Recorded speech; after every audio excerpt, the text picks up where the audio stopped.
दोस्तों जय माता दी। स्वागत है आप सभी का हमारे YouTube चैनल में। तो मकर राशि वालों, आपको अपने वश में कर रहा है यह एक व्यक्ति। तो दोस्तों हो जाइए सावधान, क्योंकि अगर इस व्यक्ति की चाल कामयाब हो गई तो आप कहीं का नहीं रहेंगे, यानी आपको बर्बाद करके रख देगा। और समय रहते आज की वीडियो देख ली तो उसके बिछाए हुए जाल आप उसी को ही फंसा देंगे। आज के दिन यह वीडियो बहुत ही खास है। वीडियो में लक्षण, सावधानियां, बचाव और उपाय सब कुछ इस वीडियो में बताएंगे, जिसके बाद आप पूरी तरह से आत्मविश्वास से भर जाएंगे। तब आप बोलेंगे कि अब मेरा कोई बाल भी बांका नहीं कर सकता, अब मेरे ऊपर जरा सा भी कोई जादू टोना तंत्र मंत्र विद्या नहीं कर सकता। दोस्तों वीडियो की शुरुआत करने से पहले जो भी त्रिदेव के सच्चे भक्त हैं, ओघरदानी के सच्चे भक्त हैं, तो वही आज के दिन वीडियो लाइक करेगा और कमेंट बॉक्स में जय हो शंकर भगवान हर हर महादेव जरूर लिखिएगा। बाबा का कृपा आपके ऊपर रहेंगे, सभी रोग दोष से मुक्त करेंगे। तो दोस्तों वीडियो की प्रारंभ करेंगे, बहुत ही ध्यान से सुनिएगा। दोस्तों इस दुनिया में हमारा भला चाहने वालों से ज़्यादा बुरा चाहने वाला इस दुनिया में मौजूद है। दोस्तों जब हम जीवन में असफल हो रहे हैं, धोखा खा रहे होते हैं, तब दोस्तों तक लोग खुश रहते हैं। हमारी स्थिति देखकर उन्हें मज़ा आता है। लेकिन जहां जीवन में हम सफलता प्रगति के एक सीढ़ी भी चढ़ जाते हैं तो उसके आँखों की आत्मा कलप जाती है।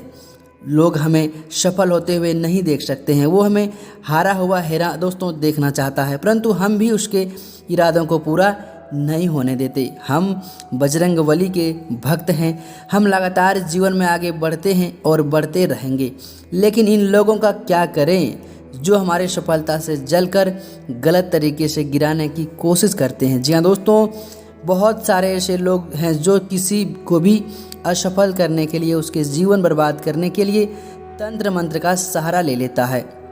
अक्सर इसका सदुपयोग से ज़्यादा दुरुपयोग का बात सामने आती है। ये दोस्तों इस शक्तियाँ काफ़ी अच्छी है, लेकिन इसका दोस्तों सही उपयोग, सही यूज नहीं करते लोग। दोस्तों ज़रा ध्यान दीजिएगा। अब बात करेंगे, अगर किसी ने आपको अपने वश में किया है तो उसका लक्षण कैसा होता है, उस व्यक्ति क्या कैसे करता है।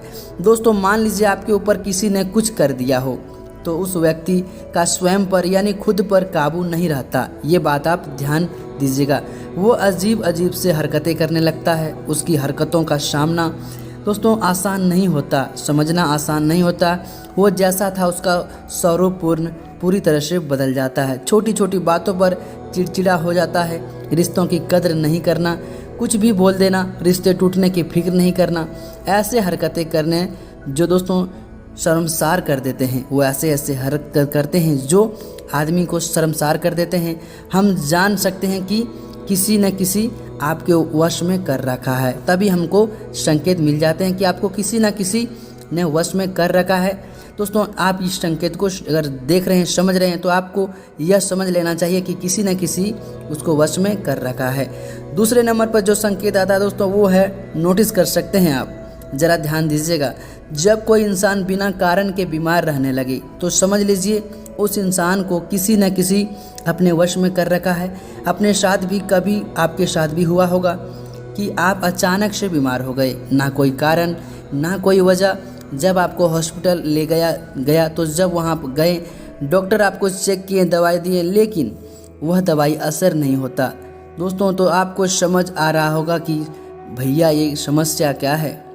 मान लीजिए आपके ऊपर किसी ने कुछ कर दिया तो उस व्यक्ति का स्वयं पर यानी खुद पर काबू नहीं रहता। ये बात आप ध्यान दीजिएगा। वो अजीब अजीब हरकतें करने लगता है। उसकी हरकतों को समझना आसान नहीं होता।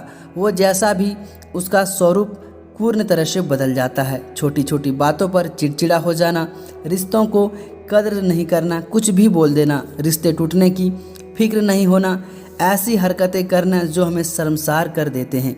तो दोस्तों हो सकते हैं हम जान सकते हैं उस समय कि किसी न किसी आपको किसी न किसी कोई वश में कर रखा है। और दूसरे नंबर पर जो संकेत है दोस्तों वो है, दोस्तों हम नोटिस कर सकते हैं, ज़रा ध्यान दीजिएगा। जब कोई इंसान बिना कारण के बीमार रहने लगे तो दोस्तों समझ लीजिए उस इंसान को किसी ने अपने वश में कर रखा है। आपने स्वास्थ्य भी दोस्तों कभी आपके साथ भी हुआ होगा, जब आप अचानक से बीमार हो गए, ना कोई समस्या, ना कोई कारण, ना कोई वजह। जब आपको हॉस्पिटल ले गया हो तो वहाँ डॉक्टर ने चेक करके दवाई तो लिख दी है, परंतु वह दवाई असर नहीं हो रही होगी। तो आपको समझ नहीं आ रहा होगा कि भैया ये क्या समस्या है। तो लोग आपकी सफलता की और तरक्की से जल रहे हैं, आपको तंत्र मंत्र से हरा कर कुछ कर रहे हैं। अगर इसमें बचना है तो दोस्तों वीडियो को पूरा देखना होगा, क्योंकि अब हम आगे उपाय बताने वाले हैं। फिलहाल दोस्तों तीसरे नंबर में जो लक्षण आते हैं, संकेत आते हैं, वो भी ज़रा ध्यान दीजिएगा। आपके घर के दोस्तों, अगर घर में आपके तुलसी का पौधा तो होगा ही ज़रूर, अचानक अगर आपके घर का तुलसी का पौधा सूखने लग जाए या घर आंगन में कोई मृत पक्षी गिरे तो यह संकेत शुभ नहीं माना जाता। इससे भी कहीं ना कहीं दोस्तों तंत्र मंत्र का असर हम समझ सकते हैं, क्योंकि भगवान शुभ संकेत भी देते हैं अच्छा होने से पहले और अशुभ संकेत भी देते हैं बुरा होने से पहले। दोस्तों अगर ऐसे आपके साथ चल रहा हो, आप कहीं जा रहे हैं बाहर, तो हमेशा काली बिल्ली रास्ता काटना, आपके घर के पास घर में कौवा का दोस्तों काँव काँव करना, ऐसा करने से समझ लीजिए कुछ अशुभ होने वाली है। अब दोस्तों यह हमारी समझदारी है कि यह संकेतों को समझें। इंसान के स्वभाव में अचानक परिवर्तन होने लगना और हर कार्य में खुद को सही बताने लगे, चाहे वो गलत कार्य क्यों ना कर रहा हो। तो दोस्तों इन संकेतों को हम समझ सकते हैं कि आपको किसी न किसी अपने वश में कर रखा है। तो दोस्तों अब सवाल ये उठता है कि अगर आपको कोई अपना वश में कर लिया है तो क्या करना चाहिए, कैसे बचना चाहिए। तो दोस्तों ज़रा ध्यान से सुनिएगा। दोस्तों हमें करना क्या है, पक्का हनुमान जी का भक्त बन जाना है, संकट मोचन के शरण में चले जाना है। देखिए जो हनुमान जी के सच्चे भक्त होते हैं उनको कभी किसी प्रकार की बुरी शक्ति, किसी तंत्र विद्या, बाल विवाह नहीं कर पाती है। अगर आपको अपने वश में कोई कर रखा होगा तो उसका फेंका हुआ जाल उसी पर गिरेगा। इस बात दोस्तों को ध्यान दीजिएगा। तो दोस्तों हनुमान जी का भक्त बनकर करना क्या है, ये बात भी सुनना बहुत ज़रूरी है। आपको बता दें तिथि प्रतिदिन दोस्तों नित्य प्रतिदिन हो सके तो हनुमान चालीसा का पाठ आप ज़रूर करें। देखिए हनुमान जी का जो उसमें कुछ खास पंक्तियां हैं जिन्हें मन ही मन आपको उच्चारण करना है मंत्र से। हमारा कोई भी रोग दोष कलेश सब दूर हो सकते हैं। जिसमें सबसे पहले नंबर की पंक्ति है दोस्तों, तुम रक्षक काहू को डरना, सब सुख लहे तुम्हारी शरणा, तुम रक्षक काहू को डरना। ये पंक्ति आपको निरंतर निजी जीवन में जपते रहना चाहिए। आप और वो लोग जिनको हमेशा स्वास्थ्य दोस्तों समस्या रहती है, डॉक्टर के पास जा रहे हैं तो आप ठीक ही नहीं हो पा रहे हैं, उनको हनुमान चालीसा का ये पंक्तियाँ दोस्तों मन ही मन दोहरानी है। ना से रोग हरे सब पीरा, जपत निरंतर हनुमत वीरा, ना से रोग हरे सब पीरा, जपत निरंतर हनुमत वीरा। ये पंक्ति वो सभी व्यक्ति को दोहराना है जो हमेशा बीमार रहते हैं, छोटी मोटी परेशानी से वो परेशान हो जाते हैं और हमेशा कुछ न कारण रहने के बाद भी बीमार रहते हैं। तो उस व्यक्ति के लिए यह पंक्तियाँ है वो अपने मन ही मन ज़रूर दोहराना है। और एक काम आपको करना है, बहुत ही शानदार है, ज़रा ध्यान से सुनिएगा। आपको क्या करना है, एक नारियल लेना है, श्रीफल लेना है और अपने सर के ऊपर से भगवान का नाम लेकर के 7 बार उसार लीजिए और उस श्रीफल यानी नारियल को बहते जल में प्रभावित कर दीजिए। जितना भी बुरा प्रभाव आपके सर पर होगा उस नारियल के साथ नदी में बह जाएगा। और आपको एक और ख़ास बात बता देते हैं कि दोस्तों जब आपको छोटी मोटी सफलता मिले, आपको ध्यान देना है कि जब दोस्तों कुछ ऐसे आपको लग रहा है कि हमारे इसमें फ़ायदा हो रहा है, तो दोस्तों आप जगत भर में ढिंढोरा ना पीटें, आपके लिए बेहतर होगा। थोड़ा सा तरक्की होती है तो आप शांत रहिए और तरक्की का आनंद लीजिए। ये ना कि दोस्तों हर किसी को अपना कुछ भी बात बता दे। दोस्तों जलने वालों को तो वो कुछ भी कर सकता है, थोड़ी सी तरक्की उसको चुभन हो सकती है, आप कुछ ऐसा वैसा बोल दें उसको चुभ सकती है, तो वो कुछ भी कर सकता है। इसलिए आपको जितना हो सके सावधान रहें, आपके लिए बेहतर होगा। तभी दोस्तों आप एक सही सफल इंसान बन पाएंगे। और दोस्तों अगर आप हनुमान चालीसा का तो पाठ कर ही रहे हैं, लेकिन आपको एक और सुंदर कांड का अगर पाठ कर लेते हैं तो और भी आपके जीवन में जो भी समस्या, अगर ये सब तंत्र मंत्र आपके ऊपर कोई कर रहा है तो वो कभी भी आपका बाल बांका नहीं कर पाएगा। इस बात का ध्यान दीजिएगा।